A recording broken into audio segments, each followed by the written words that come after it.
Well, it's UCF versus Utah on Black Friday under the lights. Why did Fox choose this game specifically, and what does it mean for this season coming up for UCF? Hello, everybody. Welcome back to Charge On. As always, I'm your host, Sean Green. Before we get started, as always, a quick word from our sponsor, BetOnline.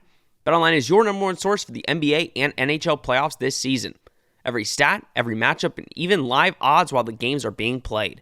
When the game is over, head on over to our online casino and get in on the game of blackjack or poker or unwind with one of our over 150 slot games. Head to the website today to get in on the action. Don't forget to use promo code BELIEVE for your 50% welcome bonus on your first deposit. Bet online, the game starts here. Nick Geddes joins me. Again, recording schedule last week. He literally called me out the minute. Nick's back in the groove. Nick's back in the routine. It's May. We're close to August. Couple months out. But Nick's like, I wasn't on last week. I'm like, that was my fault. So Nick's back. And he put out a tweet. Nick put out a tweet. And when Nick puts out specific tweets, you know that you need to pay attention. He put out, and I'll let Nick speak, but he put out, the minute this got announced, the minute this game got announced, Nick was like, Orlando, I'm coming. And you know it takes a lot for Orlando, or for Nick to come down to Orlando. It takes a lot. So, Nick, how you doing? And clearly, I can now expect you to be paying a visit to the bounce house on November 29th.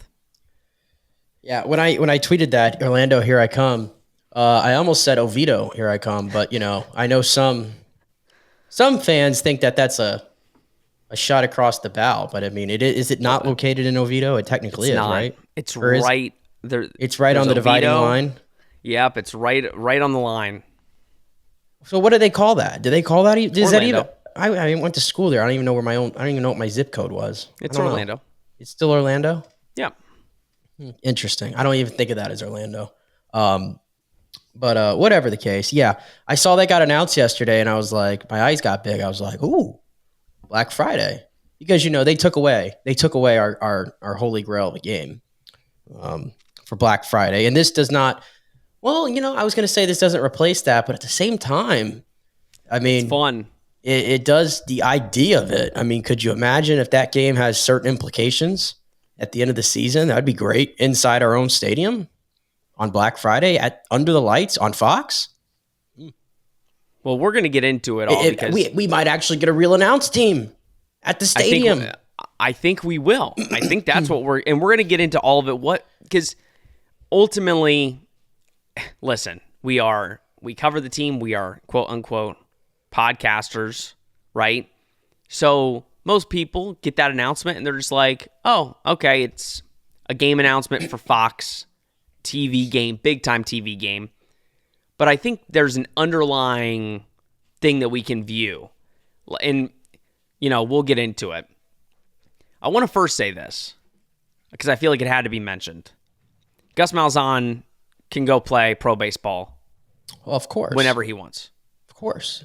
Whenever he wants. He threw a gas fastball right down the middle in Tampa, in Orlando's. Whoa. Sean, he wasn't in Tampa. He was in St. Pete. Oh, that's true. Get it right. Close enough. Get it right. Close enough. He was in the Knight's second home around the given area, though I know that is St. Pete, so kind of by proxy the third type of home because it's right next to Tampa. Orlando's third home. But you don't see Alex Golish. Throwing out first pitches at the Rays game, just saying. I think he threw one out maybe last year, but keep going. I don't. Neither here nor there. Not this season, but just saying, we can move on. But it wasn't even a UCF night, that sounds so weird. Like I'm trying to say, like it wasn't even like a UCF night at the Trop. It was just I read that in the article from the Tampa Bay Times. It was like Gus Malzahn's throwing the first pitch out on Wednesday, and I'm like, okay, that's pretty weird, but okay. We're just that great, We're making our way all around the pro sports teams in Florida. They were at the Magic playoff game, went to a Rays game, It's just that time. UCF is breaking through the barrier. They're officially top 4 in the state, I think, officially, if we're just looking from that onset. But let's talk about this game, Nick. again, not much news, folks. We'll talk a couple things. We got the ticket offer at the end of the episode that I actually really like. I really like the ticket offer. But this game, I think, is a lot bigger of a deal than maybe most people are making it out to be. Now, I know a lot of the games last season were on FS1. We had a lot of FS1 games, Nick. A lot of remote broadcast teams that we did not love. I was going to say grew to love. We did not grow to love them. But it's very interesting. I wasn't necessarily expecting a game on Fox this year. I was expecting maybe one or two national TV games. UCF has some good games on the schedule. Right? You're playing Colorado. I expect that game to be on national TV.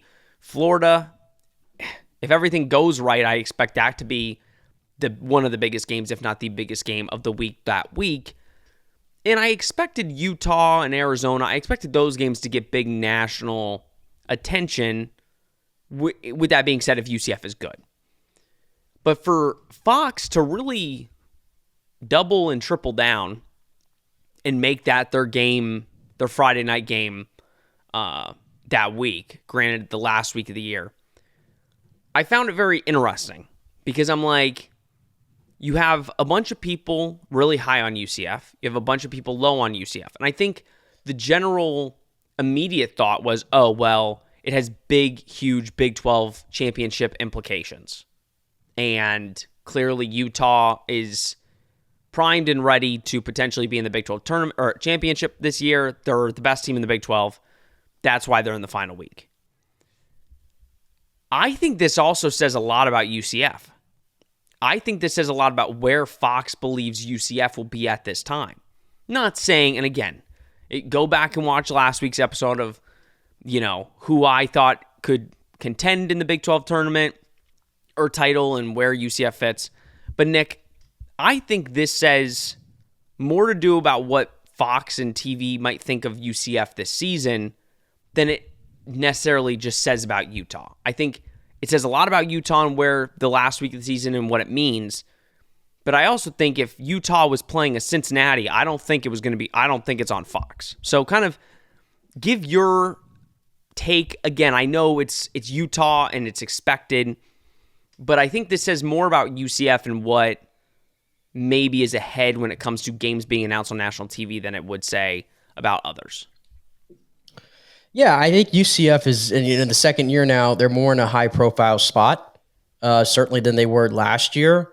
And, I mean, a lot of these things, these decisions, I'd like to think are pretty ratings-driven.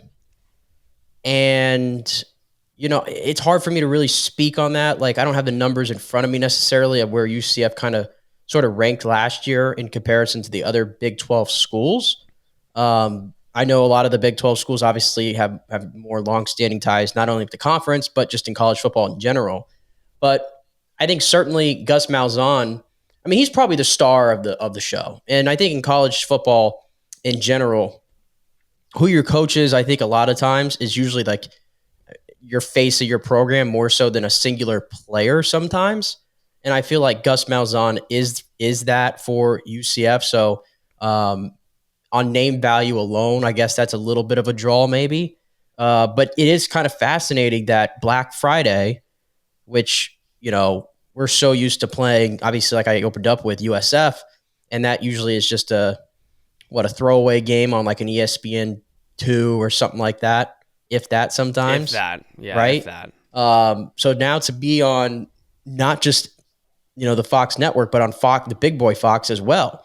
That's a really big deal, and especially the placement of it at the end of the season. We already knew that was going to be a big game, and now to get that at 8 o'clock start, the little things that we're looking at, just having an announce crew at the game, for crying out loud. And I hope that UCF sort of goes into that game clearly with a pretty good record, so there's even more hype to that, because I think we pretty much generally know that Utah's probably going to carry their own weight this season. I mean, a lot of people are picking them to represent the conference in the college football playoff, and they would most likely be the only team in the conference to get into that playoff, probably. So I hope UCF goes into that holding their end of the bargain there, and we get a competitive game from it. But it definitely is a big deal. I know that game is probably going to be as full as you can probably get for a UCF game. Well, because I don't know. I know it's a Friday game, so I don't think they'd send their Saturday, pregame crew to do pregame for that game. No. But it is Black Friday, so it wouldn't shock me if they had some form of a pregame show from UCF that day, given Black Friday holiday weekend type of deal.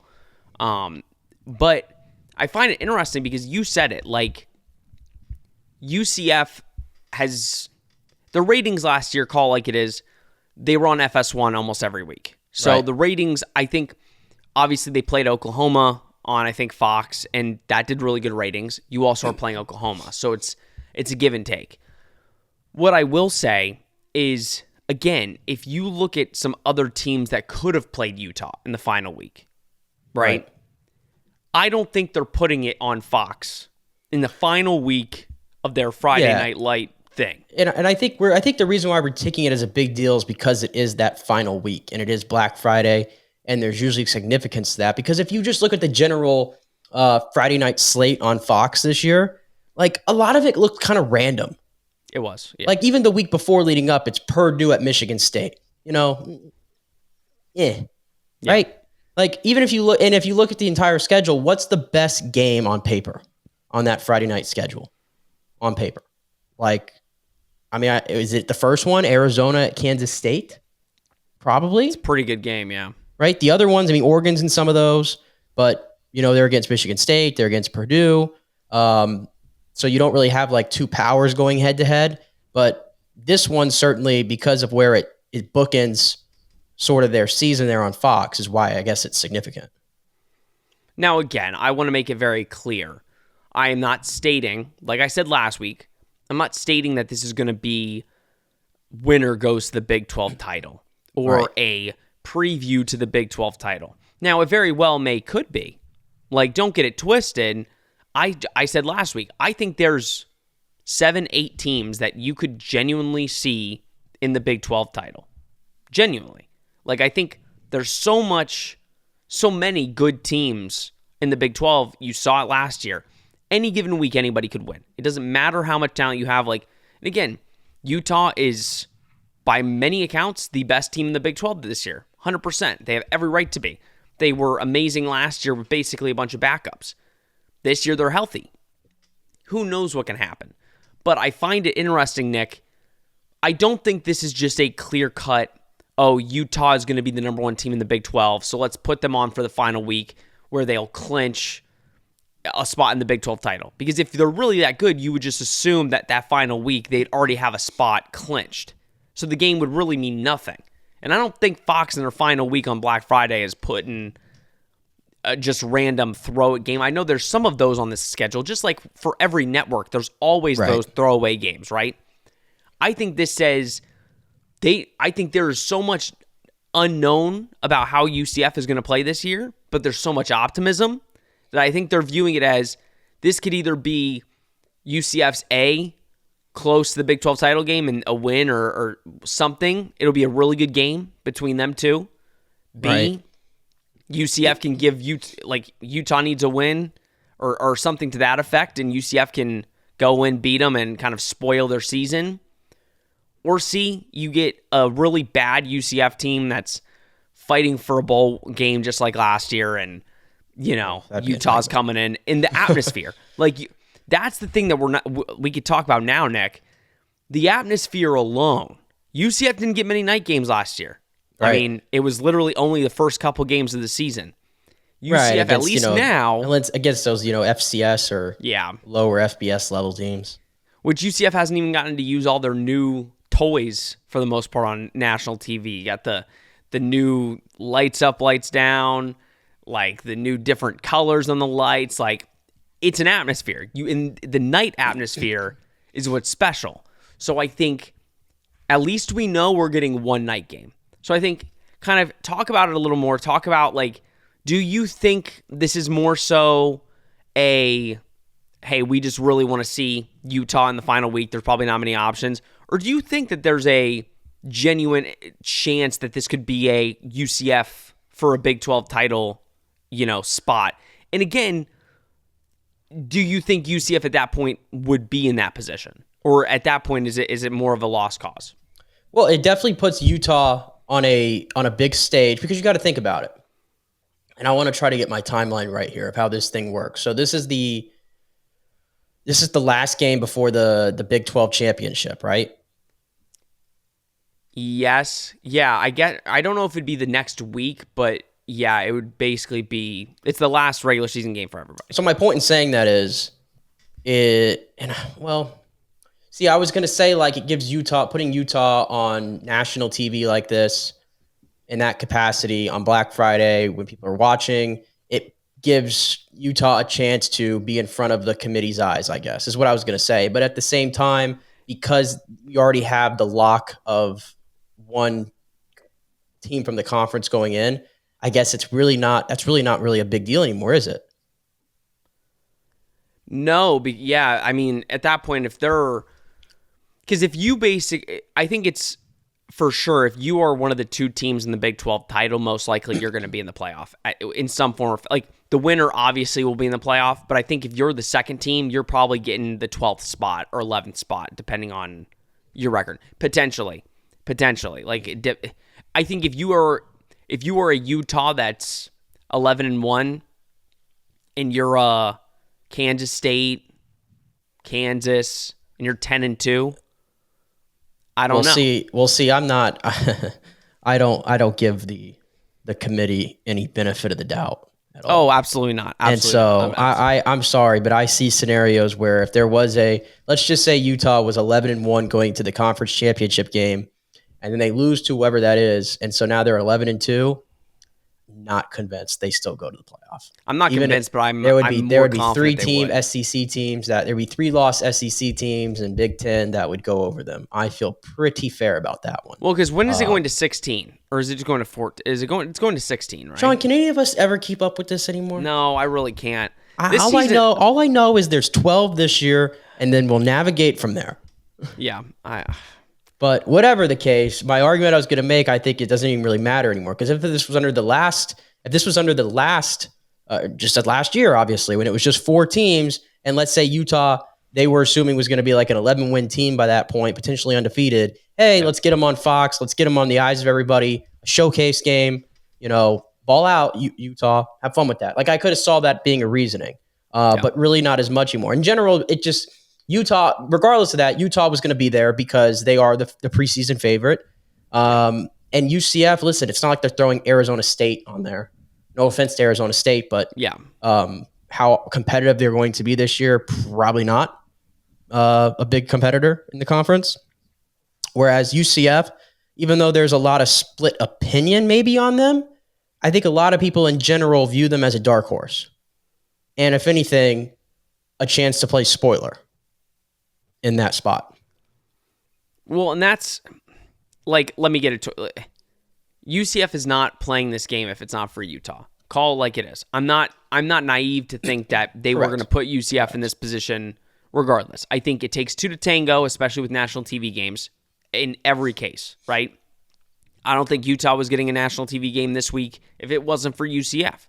Again, now maybe if they were playing like a Kansas State, Kansas State, they're playing Iowa State that final week in Ames. So it's like, that's a really good game. Like Iowa State is stated to be pretty good with a second-year quarterback. So it's like, there were other options. And again, I don't want to beat a dead horse.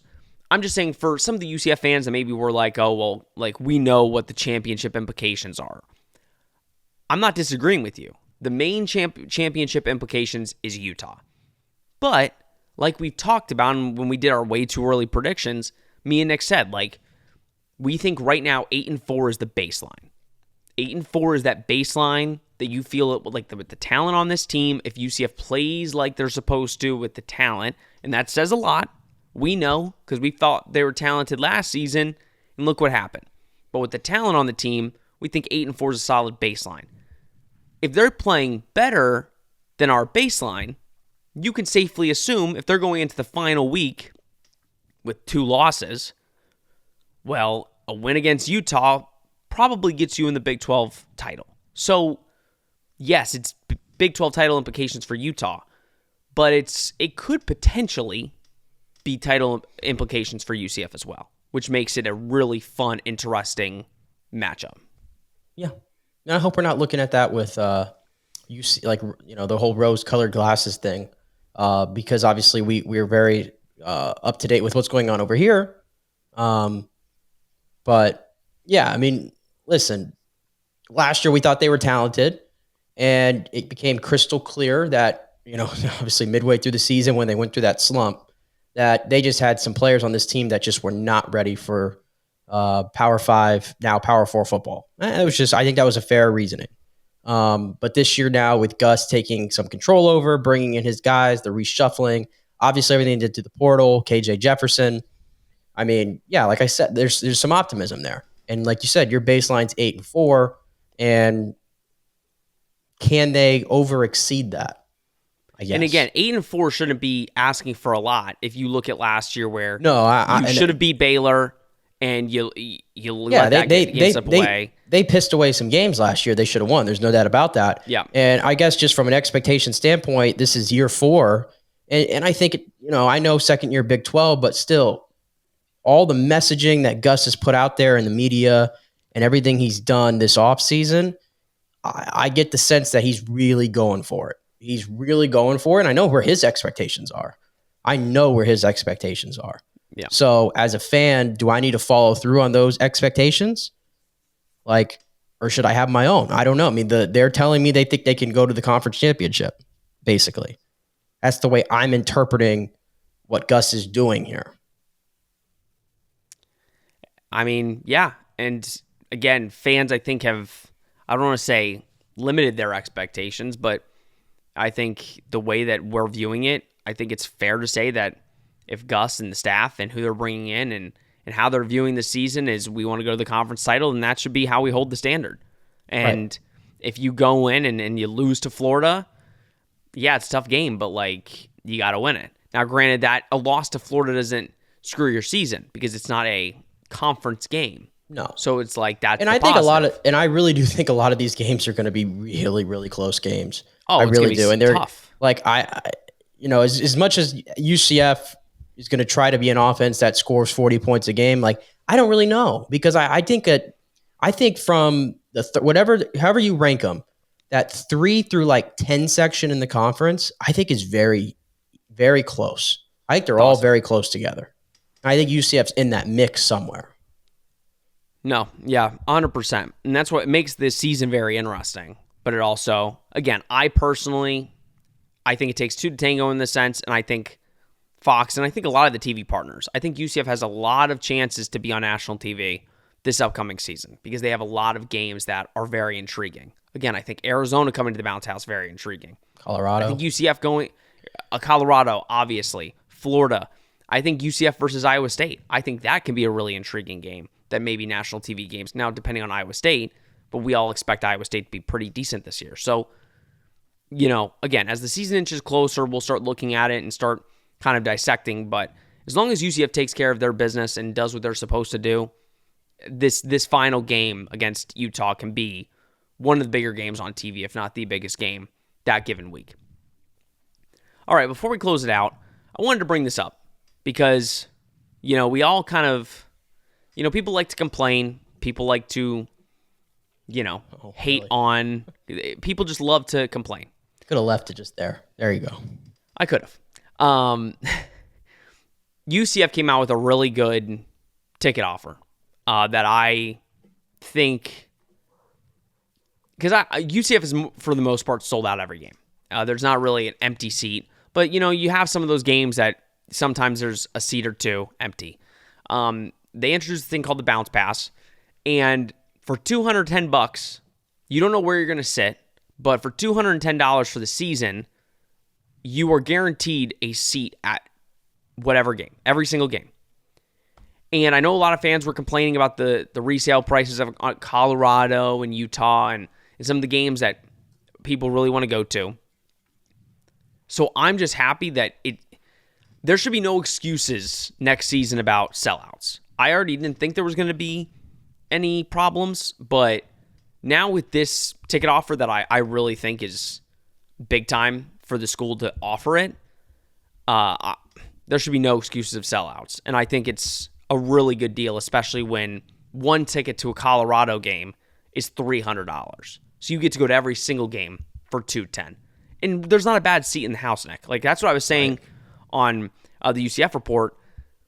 We've sat in every single seat under the sun. There's no bad seat at FBC Mortgage. But kind of give your quick thoughts on the ticket offer. Yeah, I mean, I think it's great. I think that granted, baseball has a lot more games, 81 home games, but I know a lot of teams there kind of have similar ticket offers where you pay a flat rate to go to so many games. Yep. So I like that. I think it's really cool. I don't know I didn't see the complaining. I don't know where it really came from. I don't really know if there's to complain about it personally. No, they were complaining about the resale prices for like the Colorado game. Well, for the Utah game. Welcome to ticketing in 2024. I mean, have you tried to true. go to any sporting event and looked at resale recently? No, and that's not a bad thing, by the way. Like, it's not necessary. Like, okay, yes, would I love to pay $20 to go to a game like you probably used to be able to do, Sean? Of course I would. But we don't live in those times, do we? We don't live in those times. And UCF has moved up the ladder a little bit. And you and I both know there's a difference between playing Tulsa at home and playing Colorado, for example, with Dion and Shadur and Travis Hunter and all those boys. A little different. It's just a little different. So is that a bad thing necessarily? Like, you're moving up in status, and when you move up in status, usually ticket prices are more in demand. Yep. And resale goes up. That's just the way it works. So I looked for the Colorado game, and it's 145 is the lowest right now. And that's without fees. So probably you're looking for 2 tickets, $400. So I mean, but there's a lot of people that, I'm sure revolve their life around this team, and that's it. And they'll pay for that ticket. Like, oh yeah, somebody's going to buy whatever, it. I'm paying for whatever the Florida game is. Like, whatever the Florida game is, I'm going. So it's like, I wonder what those tickets are at right now. I looked 101. 101 to go to the. That's without fees. So if you add fees, it's probably around 140 a ticket. But that's not bad. Like, I mean, again, I think a lot of UCF fans are going to that game anyway. So it's going to be probably 40% UCF fans going to that game. 40. Ooh. 40. You don't think 40% of UCF fans are going to go to that stadium? Oh, I just looked, by the way. The cheapest ticket for 2 is $121 right now. On SeatGeek, it said 101. But that's without fees. I will say, if you do go look at the ticket chart, the visitor side is almost completely sold out. So maybe you're onto something there. It's going to feel like bowl game, I'm telling you. Everybody I talk to is like, I'm going to the game. I don't care how much I'm paying. Everybody that I know that is a UCF alum / fan is basically, I'm going to that game. I'm going to that game. So I'm telling you, I'm pumped for that game because I actually feel like it's going to feel more like a bowl game. And I don't think Florida fans expect it. I think Florida fans are just thinking it's going to be a normal Florida home game. It's a not great be place to watch a football game, by the way. If you haven't been. If you're a fan, you haven't been to that stadium, I mean, that is one of the better atmospheres in all of college football. No, it doesn't even matter if Florida's good or not. I agree. But it's not going to be USF coming into Gainesville. Well, yeah. It's going to be a little bit different with fans. Fans are going to drive the 2 hours and that one was that a 3:30?